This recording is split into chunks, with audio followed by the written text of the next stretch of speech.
You're listening to episode 7 of the Psoriasis podcast with holistic nutritionist Kezia Hall.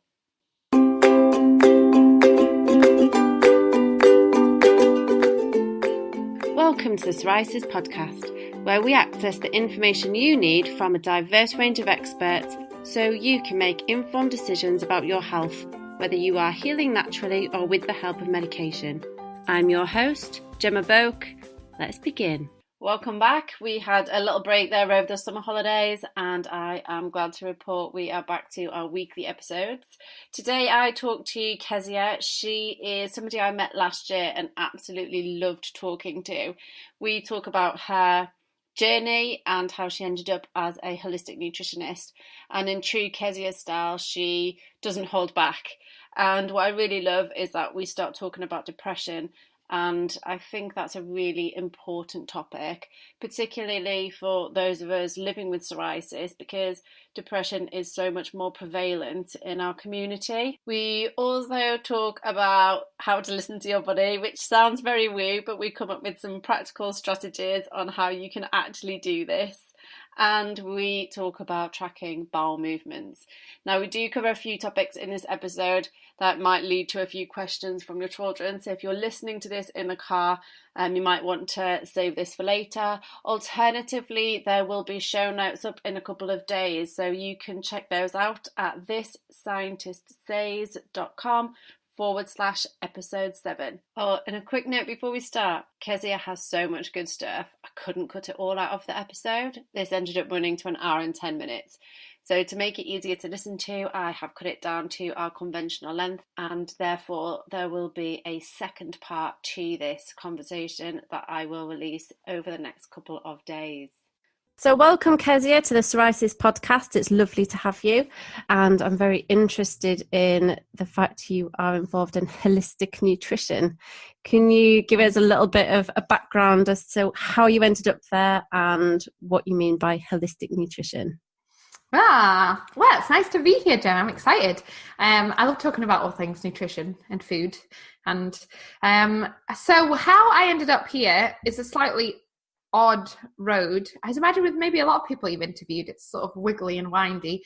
I initially began life, I suppose, as an artist. That was what I was doing for like 4 or 5 years. That's what I did like my undergraduate degree in. But from probably childhood, some of my earliest memories actually have been are of being ill and not really being, and just generally being a bit of a mystery to doctors and consultants and GPs. And so throughout childhood, from ages like 5 or 6 onwards, always on lots of like medication, going to see different consultants. And then as I got into teenage years and then late teens, my health just kept on getting worse, not better.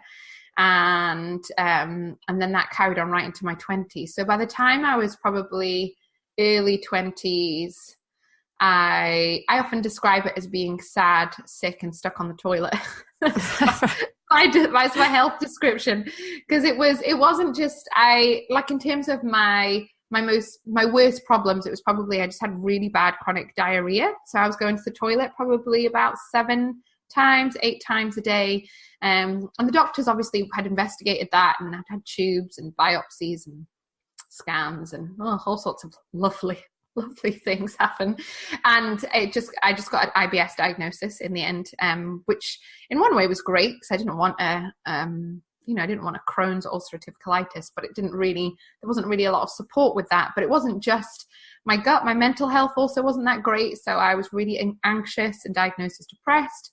And then all stuff like hormones and some skin things all set off all around that time as well. So by the time I'd hit sort of early or mid-20s, I was just a bit fed up, to be honest. And that was when I began to really dive into, I suppose really what happened is I started to really take responsibility in a way. In hindsight, I didn't realize this at the time, and really got stuck into food and really looking into a more holistic approach. And what I mean by holistic approach, and what I do a lot with my clients and as a holistic nutritionist, is looking at a much wider perspective. So yeah, that includes nutrition and what do we know from evidence around good nutritional practices and all of that sort of stuff, but looking at the body in a really broad and holistic fashion. So it's not just, when I look back on my story, I see that my gut health and my chronic diarrhea was really linked to my depression and anxiety, which was really linked to my hormonal issues, which was really linked to all of these other little niggly things, and really viewing the body as one whole system. Because I think a lot in our conventional medicine, as many strengths as it has, we've divided our body into boxes. So you'll go and see a gastroenterologist, a psychiatrist, an endocrinologist, a dermatologist, and you rarely will get kind of these cross-disciplinary meetings to talk about you as the whole person, of how these different things are all linking in. You might end up on different medications for all these different areas, instead of looking at, okay, well, how is the skin a reflection of what's going on in the gut, and how is your mental well-being a reflection of what's maybe going on with your hormones, and how, just linking the dots. Like, I used to love doing dot to dots when I was little. So I sort of see a lot of what I do now is just like a more grown-up biological version of dot to dot of linking of all these different numbers. And that's really what I view as sort of a holistic nutrition approach. And also with that, I primarily focus on nutrition, but I also look a lot at stress management and how that impacts the body. It's basically anything that will impact your body and your body's responses and your system. So it's not just about what you eat, although obviously I love talking to people about what they eat and all of that sort of good stuff. So yeah, that's a little bit about me. And then now I run Supernaturally Healthy, and so I do client stuff. Well, I have been doing client stuff. I'm currently 7 months pregnant, so I'm going to be going off and having a baby soon. And I am just in the process of finishing up my master's, which I did in nutritional science, and practice, which has been really fun and geeky to go into it all a little bit more in depth, and it's just made me even more passionate and ranty about gut health. Yes. It's not calmed me down at all. I just get a little bit more geek of like, well, did you know Smith et al. In 2009 said this? Like, it's so, my poor husband, bless him, he's just like before going to bed, I'll be like, so wow, Joe, did you know the specific lactobacillus bacteria is responsible for? And he's like, Kezia, I don't care, because I have to go to bed. I'm like, okay, fair enough, fair dues. So yeah, that's a little bit about me in a snapshot. Okay, so that was really interesting, because there are a few things like you said that really tie into my experiences of living with psoriasis in the way that you're looking at several different systems. So it's very frustrating for us because we go and see a dermatologist, but psoriasis is autoimmune. So we're seeing specialists in the skin for a disorder that affects all of the organs. There's psoriatic arthritis for a case in point. And then there is a recent study that showed, so they did some PET scans, and it showed that there was inflammation inside all of the blood vessels as well, the main blood vessels, as well as on the skin and in the joints. So it is a condition that affects everything. And you mentioned depression. That's a common problem in people who have psoriasis as well. So I'm curious, can you improve symptoms of things like depression by changing what you eat? Yeah, I would say I can't say categorically yes, but I would say changing what you eat is probably one of the most underutilized tools in our culture when it comes to healing the body. I think it's an area we really don't leverage enough in terms of thinking about the actual food we eat 3 or 4 times a day. And I think the food that we eat has the power to really support an incredible healing journey. I don't necessarily always think it's the answer. I rarely think that there is anything that is the answer when we look at how complex and beautiful our bodies are. But I do think we really don't utilize the kind of power the healing power of foods. And if even just you think about it from a practical point of view, if you're eating 3 meals a day, imagine if those 3 meals could be filled with like little fighters that are going to fight for your health, as opposed to filled with things that actually might just deplete your body, or not, even if they're not depleting it, just aren't adding, they're just like neutral. They're not working for you. They're just a bit like, ugh. So I think when it comes to things like depression and mental health, a lot of my clients in my one-to-one practice that I have, I would say probably 80% of them will maybe come to me with primarily like gut issues, digestive issues, skin or hormonal issues, and 80% of them would have some sort of diagnosed depression, high anxiety, or other kind of mental health issues going on, depending on different levels of severity. And actually, I think when you can really start to find the foods that are going to work for you and for your cells, and really support your digestion, so that you're not only eating the good foods, but you're also digesting them. And digestion, it's the body's ability to assimilate those key vitamins, nutrients, minerals, lipids, amino acids, and actually get them into your body on a cellular level. And I find a lot of the time with my clients, they maybe feel like they're eating kale, for example, or spinach, or whatever it is that they've read that's good for them, chia seeds, but they're still feeling depressed or anxious, or still not feeling great in whatever symptom that they have. And that's also why you don't only need to eat good foods and know what foods work for you, but you also need to be able to digest them. Because if your body is not able to fully assimilate and transport and absorb and utilize everything that you're eating, then you could be eating this quote unquote kind of Instagram perfect worthy diet, but your cells aren't getting it. And then if you're, say if you need, your magnesium as an essential cofactor for creating energy, but if you could be eating food with magnesium in, but if it's not getting into your cells and into the right place, then you're a bit buggered. So it's a bit of both. You've got nutrition I think can 100% help and support good, robust mental health. Just from my experience, from my clients' experience, and as well as actually a really great body of research. It's if there is any research geeks out there, you can see a really great kind of there was a great sort of growing body of work around foods that we eat and supporting mental health, but also kind of gut function and digestion, and the links with that, with varying different kind of mental health issues. So I always think food, there's such a power of food that we can use. It's like we all have this superpower that we could use every day, and we just sort of forget about it. That's how I like to think about it. So easy to neglect, isn't it? It seems a little bit too easy.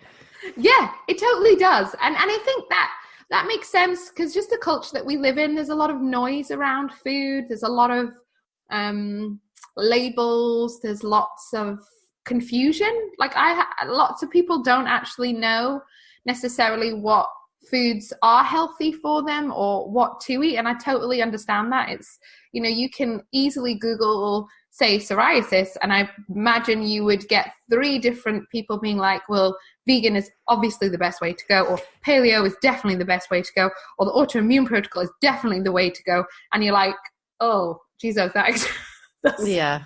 I'm left totally clueless of, do I do this, or this? And I think it is a bit confusing. And that's why I think really tuning in and listening to your body and trying to figure out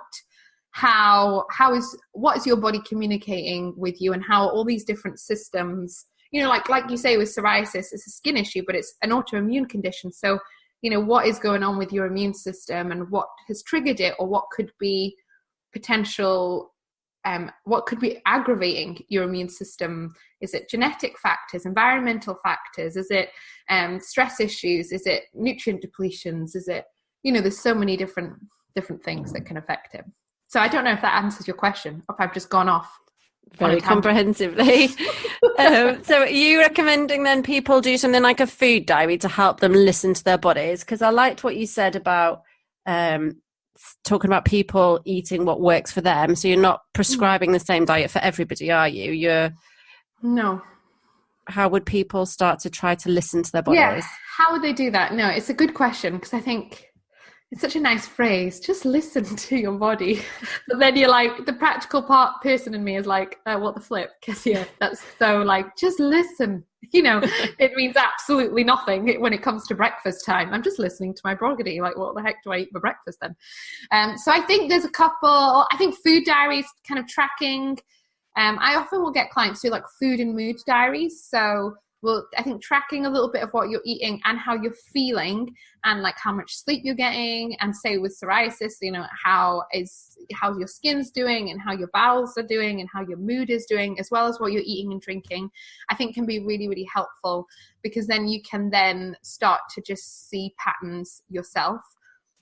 I also think there tends to be a couple of, I wouldn't quite say universal things, but there's a couple of principles that I tend to do quite a lot in all the work that I do, just to help to kickstart people into listening to their body. So with things like, I find with a lot of people that I work with, foods like gluten and dairy, I always tend to recommend that people experiment with how those foods are affecting them. So from a lot of research I've done, there's lots of different autoimmune issues and just other health issues and research that could indicate things like the gluten protein as being quite pro-inflammatory in the body, and same with dairy for certain people. Now, I don't think that everyone on the planet needs to avoid those foods, but I do think in one way that you can listen to your body is to run what I like to call experiments.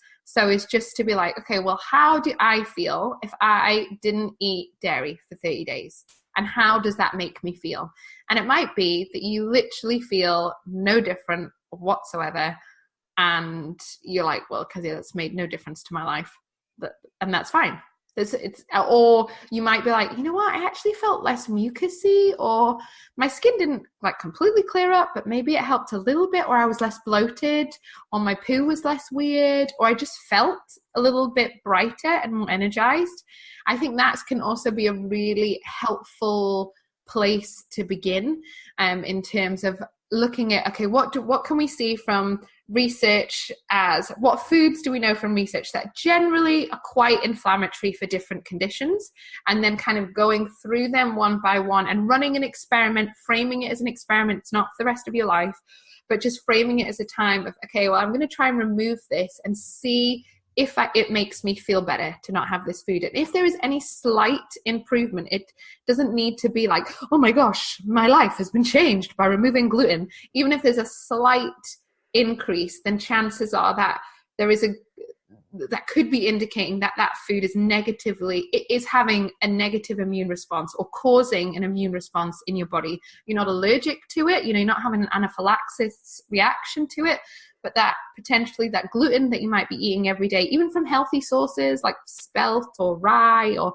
things like that, could be triggering off a kind of a defense response in your immune system. So that's one of the kind of super practical ways that I always recommend people begin to listen to their body. And I always think it's worth everyone doing, to be honest, just to find out. Because often if you've eaten dairy for your whole life, which most of us have, then you don't know, how you feel is how you feel. So if I'm taking just 30 days just to have to run that sort of self-experiment, and I think it's more effective and slightly more accurate than doing these food intolerance tests, which I'm not all that convinced of. I think they can be helpful, but they're quite expensive, and they're not always that accurate in terms of, they measure a very limited immune response, as opposed to, yeah, anyway, I'll not get into that, my rant around food intolerance testing. Oh, I did do a food intolerance test, and it does say when you receive the results, I did the York test, and I think it said very clearly we only test for 1 out of 5 types of intolerance. Yeah. Yes.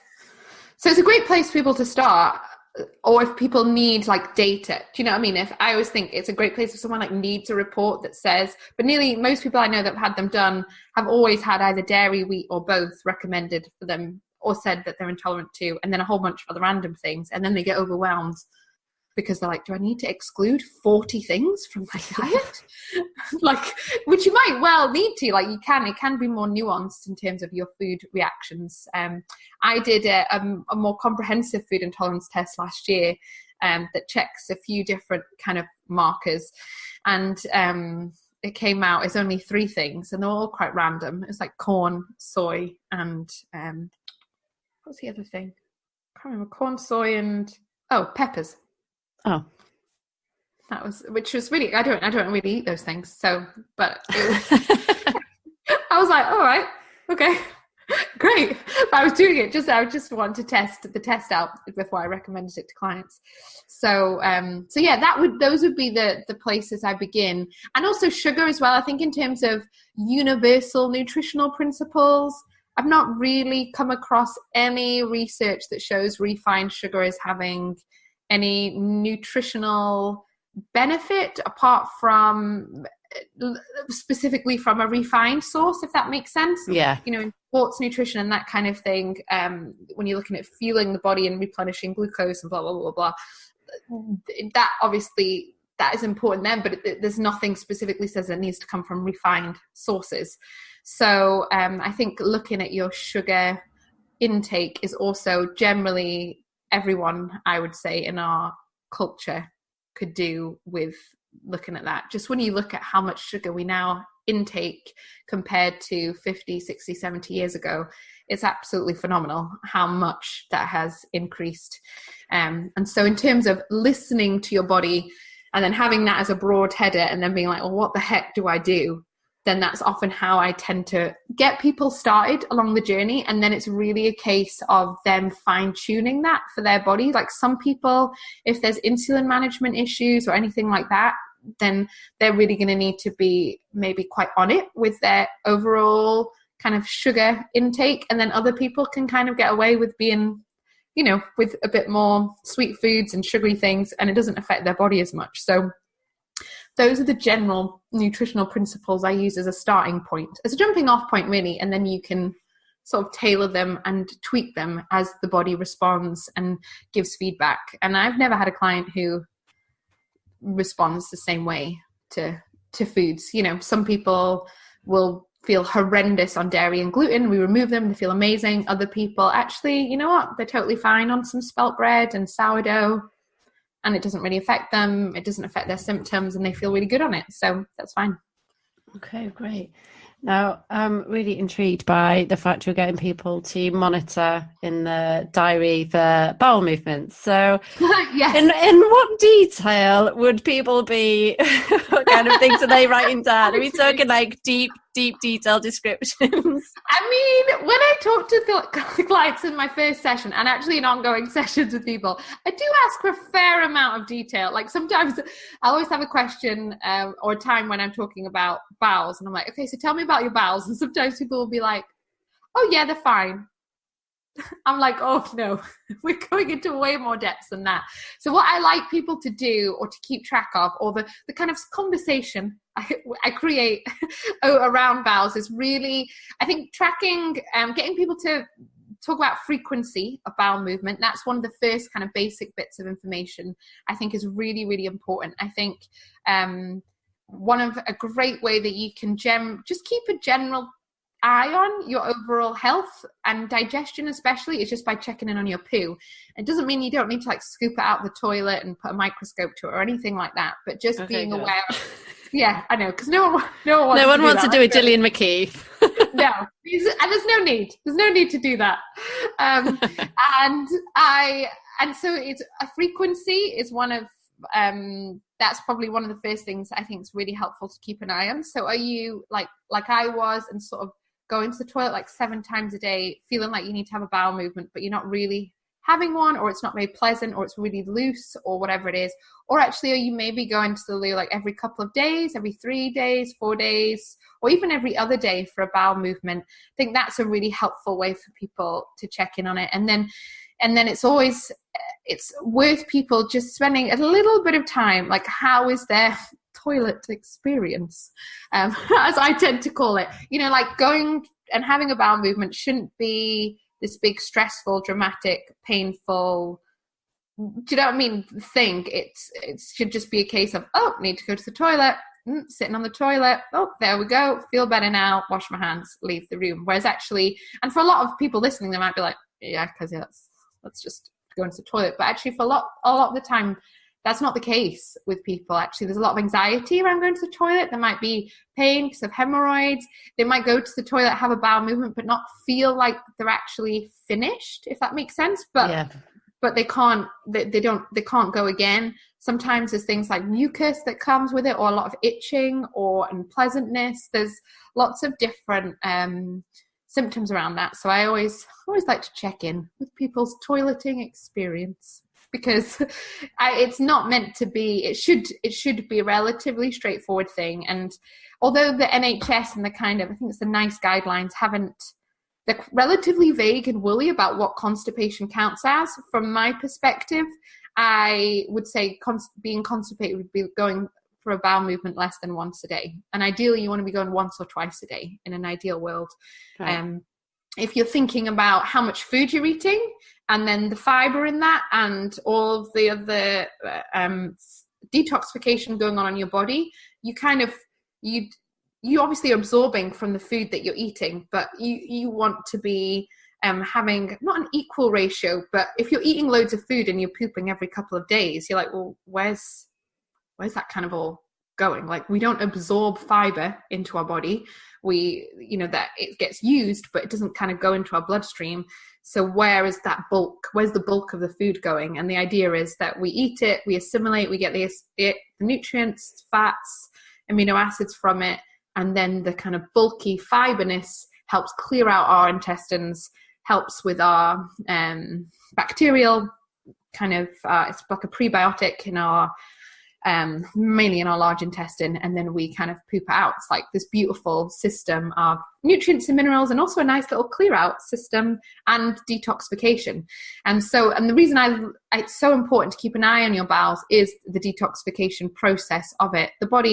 One of the body's main ways of detoxification, outside of like breath and urine and skin and sweat, is your poo, and your liver will kind of process toxins to then be removed through bile in your poo, which is why your poo should often be brown and not green and not pale.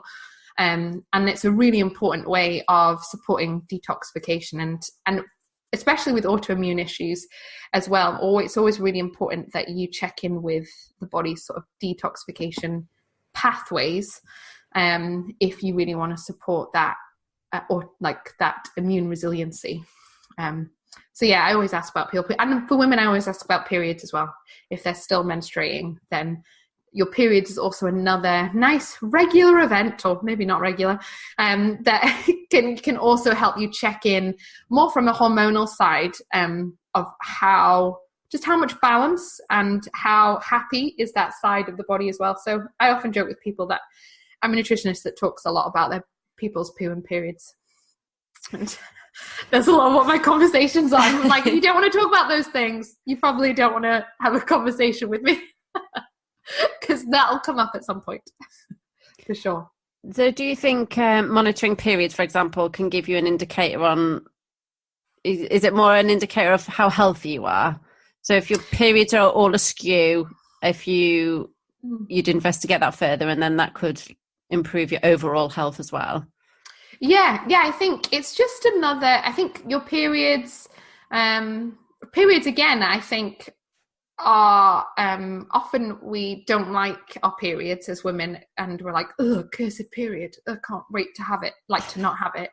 That tends to be the culture around it. But again, I think actually as women, that whole hormonal cycle is actually meant to be a real strength of ours, and actually meant to be something that is a really good part of our health, and again a bit of a superpower when it's balanced and optimized. And actually that whole hormonal cycle that we're on through the menstrual cycle can really be again utilized. We can utilize that to do us good and to really fuel the lives that we want to live. But because of so many different things in how we eat and in our culture and all of that sort of stuff, often means most of us have awful periods, and it's like the bane of our existence.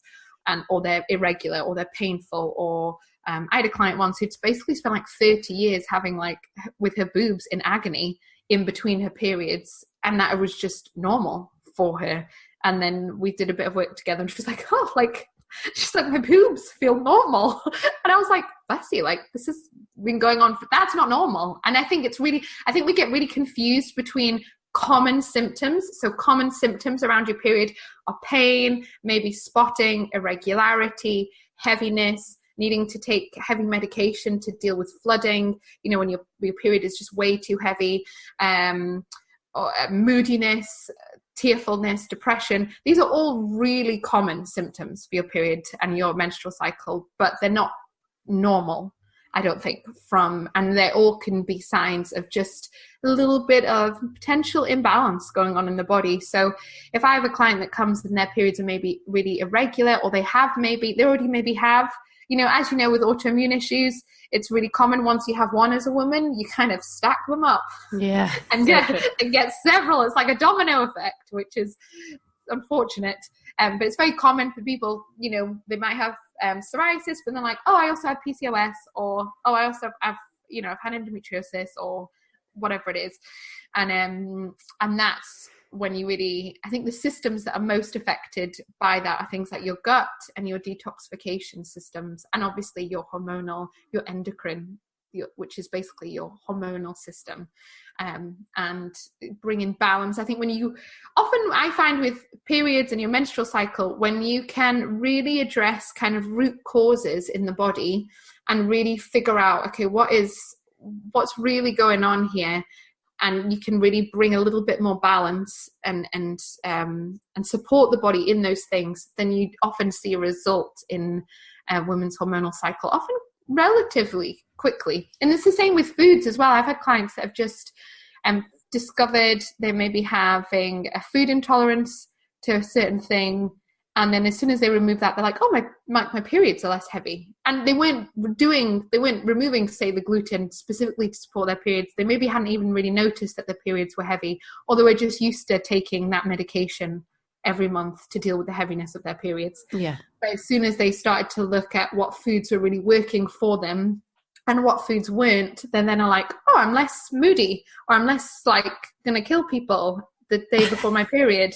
Or because I've had women that literally will say to me, they're like, I'm actually a really happy person, but 3 days before my period, it's like I get taken over by this either super depressed and anxious person who's like on the floor blubbering wreck, or this super angry, pissed off person that then and then a couple of days later I emerge back to being myself. And again, that's really common. It's a really common symptom for women to have, but I don't think it's normal for the body to work. I don't think that's a normal expression of a healthy female body of kind of childbearing age, which is maybe slightly controversial, but I just think we tolerate too much as women. We tolerate a lot of crap in our bodies, and just get on with it because we're the caretakers, we're the nurturers, we put everyone else before ourselves. And so if we're like slowly dying in the background, like, then it's fine in our heads. And actually, I think we could do with being a little bit more intolerant when it comes to our own symptoms and own well-being, of being like, it's not normal to feel like shit every month. Like, that isn't normal, and that's not on.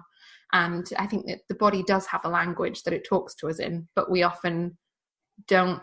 We've just never been taught the language that our body speaks. Yeah. So it does. I see that a lot of what I do with people on a one-to-one basis. I say to them, like, you're not going to work with me forever. My goal is we put a plan of action in. We kind of try and help figure out root causes. We get you on a path that's going to work for you. But actually, more importantly, you learn to listen to a bit more of the language of your body, so that you can continue to go from strength to strength to strength, because you know what your body is saying to you and you know what to do about it. And that's been my own experience of my health. Didn't like completely change overnight. It happened as I learned just to listen and to get a bit curious. Is there any kind of equivalent that a male can look out for in terms of like hormonal things, like a hormonal indicator? Yeah, well, there is in terms of male health. One great way you can check in with kind of your testosterone production is I'm trying to think of a polite way of saying this, but basically your kind of morning erections is a really good way of checking in with that. And ideally, you want everything to be standing upright in the morning, and I know that might sound a little bit like crude or whatever, but in terms of morning time, actually, just of how males actually do have a hormonal cycle. It's just 24 hours. It's really stable. It doesn't change. And they're very steady. So a female hormonal cycle is over roughly 28 days, and it's much more varied, whereas guys are pretty regular, but they still are on a cycle. They still do have a hormonal cycle. And that kind of morning peak is actually a peak of testosterone. So if you're actually not necessarily seeing that on a daily basis, then that can be a bit of an indicator that your testosterone is maybe not dangerously low, but it's just, none of these things are like, you have a disease, go to hospital, but they're just little indicators of potential imbalances. So that's a really easy way that you can check in either on yourself or in your partner, of just being like, how are things looking in the morning? Just, you don't need to make it a big deal. You can just have a little glance before they hop into the shower, or, whatever, whenever you get out of bed and they're stumbling to the toilet. But there's different things that guys can do, but that's probably the most, doesn't take a lot of brain work to see how that is. And ideally you want, you want things to be standing upright and quite an erect, kind of ready to go penis, as opposed to droopiness, or even like halfway. You want it to be standing ready to go.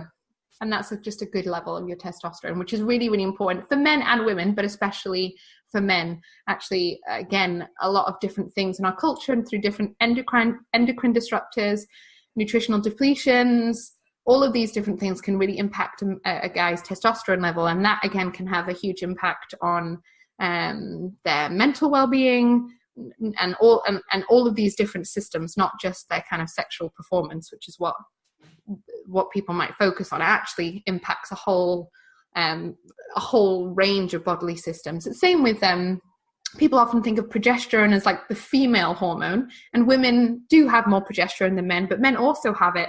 And progesterone is not just important for kind of reproductive health. It's also really essential for your brain, like for your mental health and your brain function. So if you had a traumatic brain injury, some places would advocate kind of progesterone therapy for men and women because it's so calming for the brain. And that's often why people with anxiety, or if anyone comes to me with quite high anxiety or depression, I'll always bring a little question mark in my head of like, oh, progesterone. Like on my notes that I have, I'll always like do a little question mark with progesterone. It doesn't necessarily mean, if you listen to this and you have anxiety issues, don't be like, oh my goodness, my progesterone's low.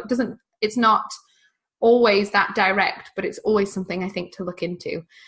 Because again, a hormone in the body rarely does just one thing. Right. It'll impact lots of things in the body. So you have your sex hormones aren't just about sex. They're multitaskers. Yeah. The body will do lots of things. It's very efficient.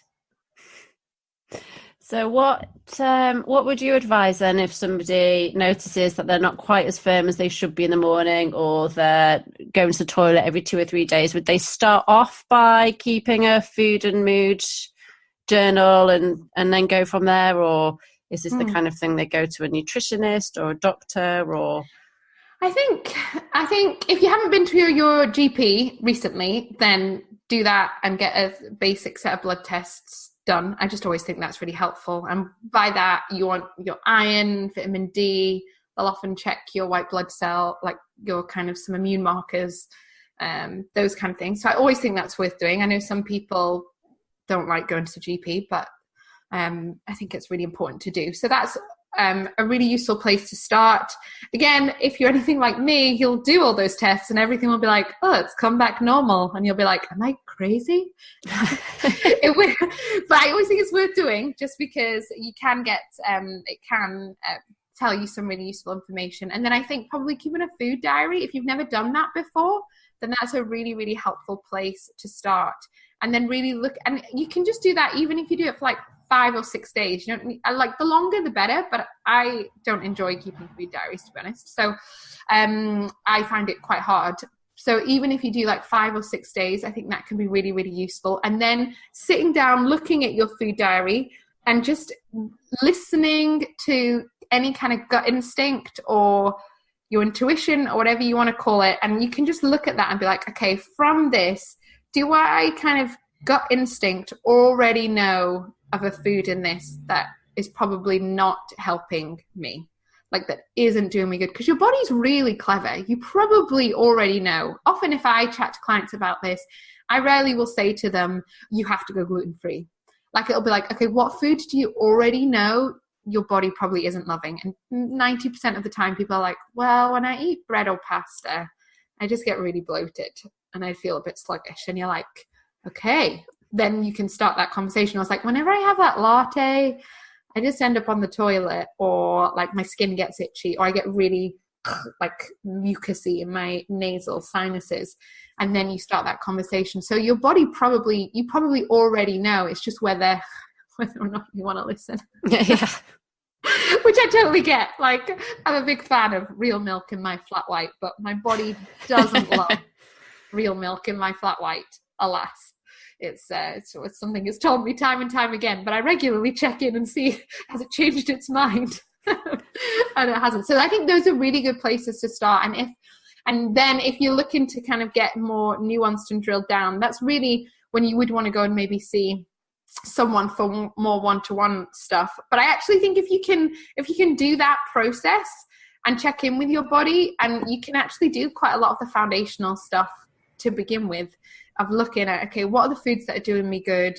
What foods do I not think? And that can make a huge difference. Say if you're really sensitive to dairy, meaning that dairy is kind of stressing your immune system out every day and you're eating it consistently.